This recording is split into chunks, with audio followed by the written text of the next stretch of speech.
नमस्कार जी। आज मैथ में हम बेसिक अर्थमेटिक में ये पता करेंगे कि कोई संख्या कितनी संख्याओं से पूर्ण रूप से भाग हो सकती है, कि कंप्लीटली डिविजिबल कितनी संख्याओं से हो सकती है। उसके लिए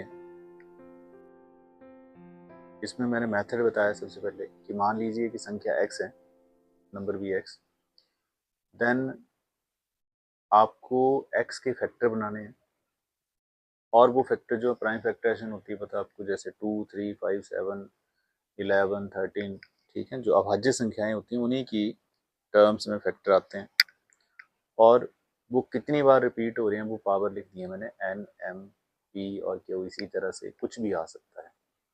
तो आपने ये करना कि 2 कितनी बार आया उसमें +1 कर दो, 3 कितनी बार आया उसमें +1 कर दो, ऐसे ही 5 कितनी बार आया उसमें +1 कर दो, 7 कितनी बार आया उसमें +1 कर दो, और ये जो नंबर आ रहे हैं इनको आपस में मल्टीप्लाई कर दो।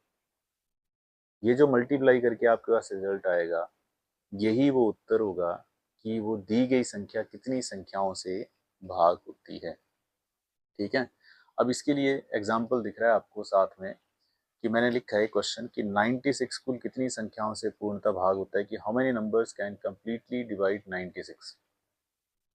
ठीक है, how many numbers can completely divide 96। तो 96 की प्राइम फैक्टराइजेशन कर दी, 2 से किया 48 आ गया, 2 से 24, 2 से 12, 2 से 6, 2 से 3 और 3 1 से 3। अगर आपको इसमें भी डाउट है ये कैसे आ रहे हैं, ठीक है, तो डिवाइड कर लीजिए। अब यहाँ पे आप देख रहे हैं कि 2 1 2 3 4 5 बार आया और 3 एक बार, वो लिखा हुआ है। तो 2 रेज़ टू पावर 5 लिख दिया और 3 रेज़ टू पावर 1, क्योंकि 3 एक बार ही आया और 2 5 बार।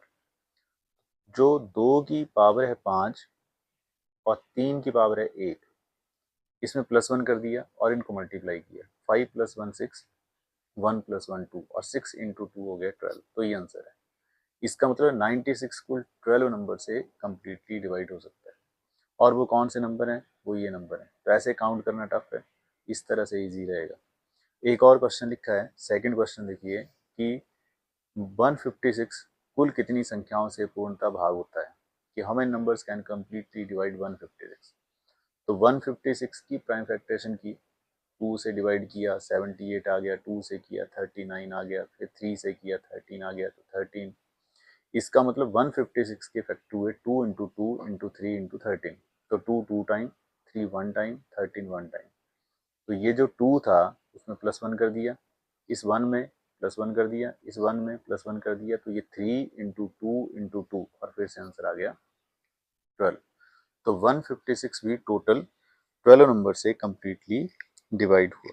ठीक है, अब इसी तरह से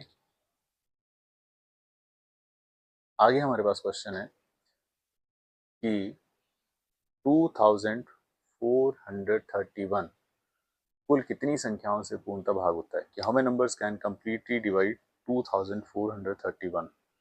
तो देखिए, विभाज्यता के नियम पता हो तो उनका भी है कंसेप्ट, लेकिन सबसे पहले तो आप ये सोचिए कि 2431 को आप जब प्राइम फैक्टरेशन करेंगे तो किससे करेंगे? 2 से होगा? ये नहीं होगा, विभाज्यता का नियम। 3 के लिए चेक करेंगे आप तो 2 4 6 3 9 और 1 10, 3 से भी नहीं हुआ। 4 से लास्ट के 2 नंबर देखते हैं, 5 के लिए, 6 के लिए, 7 के लिए। अब 7 के लिए क्या नियम है कि लास्ट नंबर को 2 से इनटू करना है और बाकी नंबर से माइनस करना है। ठीक है, 7 के लिए है ना। अगर इसको 2 से गुणा करें और 243 से 241, ठीक है, यानी कि रफली मैं ऐसे ही कर रहा हूँ, 2431 में लास्ट नंबर को मैंने डबल कर दिया तो 241 हो गया, 1 का डबल 2 हुआ तो ये 22 आया। तो ये 7 से भी नहीं होगा भाई। 7 के बाद 8 से लास्ट के 3 डिजिट चेक करेंगे तो 8 से भी नहीं होगा। 3 से नहीं हो रहा तो 9 से तो जरूरत ही नहीं है। 11 के लिए चेक करें तो एक एक छोड़ के प्लस करना पड़ता है, 2431, तो 2 + 3 5 और 4 + 1 5, इसका मतलब 11 से हो रहा है। ठीक है, सबसे पहली बात ये ध्यान रखिए कि ऐसे क्वेश्चन में आपको डिविजिबिलिटी टेस्ट आने चाहिए, विभाज्यता के नियम। ठीक है, ये कंसेप्ट क्लियर करिए और इससे पहले कुछ वीडियोज़ हैं जहाँ पे मैंने इनको क्लियर किया है अप टू 19। ठीक है, विभाज्यता के नियम, है ना, डिविजिबिलिटी टेस्ट। अब ये 11 से डिवाइड हुआ तो 11 गुना 2 हो गया 22, बचे 2, तो 11 गुना 2 हो गया 22, बचा 1, और ये आ गया 221। अब जब 221 हो गया और हमें पहले से पता है ये 7 से भी नहीं हो रहा था, अब 11 के आगे अगर मैं 13 की बात करूं तो 13 के लिए लास्ट नंबर को 4 से गुना करते हैं और बाकी बची संख्या में जोड़ते हैं। तो 1 4, 22 और 4 26, तो इसका मतलब ये 13 से डिवाइड हो जाएगा। तो 13 एकम 13। ठीक है, अब कितने बचे आपके पास? 22 में 9, तो 13 सत्ते 91। तो यहाँ से ये फैक्टर बने आपके पास। इसका मतलब है 2431 को हम 11 इंटू 13 इंटू 17 ऐसे लिखेंगे, और 11 की पावर 1, 13 की 1 और 17 की 1, तो पावर में 1 की एडिशन करके वहाँ से हम ये पता कर सकते हैं कि ये कुल कितने नंबर से डिवाइड होगा। तो 2 इंटू 2 इंटू 2, तो दैट इज 8। तो आंसर हुआ सी ऑप्शन। तो ये टोटल नंबर आ गए, टोटल नंबर जिनसे वो डिवाइड हुए। ठीक है, लेकिन आपको एक बात तो क्लियर हुई कि हमें इसके लिए डिविजिबिलिटी टेस्ट क्लियर हो। जैसे अगला नंबर देखिए, अगला नंबर जो है वो है 16,796। तो सबसे पहले तो ये पता करिए किससे डिवाइड होगा। अगर मैं 16,796 को 2 से कर देता हूँ, ठीक है, 2 से कर दिया, 2 8 जा 16, 2 3 जा 6, 1 बचा, 2 9 जा 18 और 2 8 जा 16।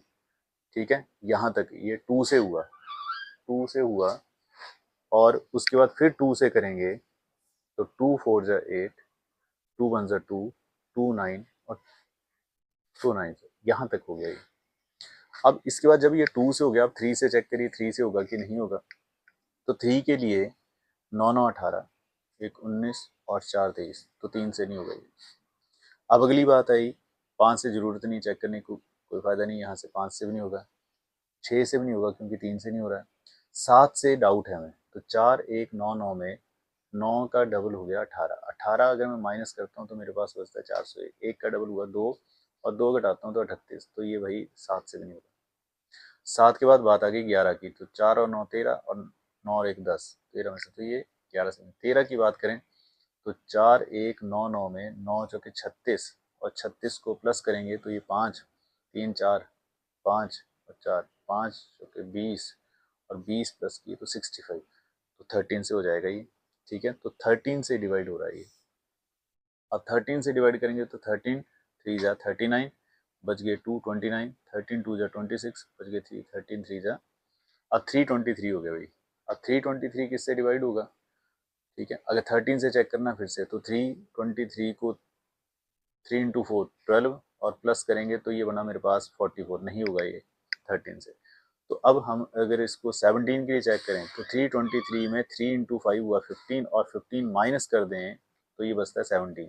तो जो 17 का डिविजिबिलिटी टेस्ट था उससे हमने किया तो 17 से हुआ ये, तो 17 1 जा 17, और यहाँ पे बच गए हमारे पास 17, तो 32 के लिए हमारे पास बचे 15, 153 हो गया, तो ये 19 से आया।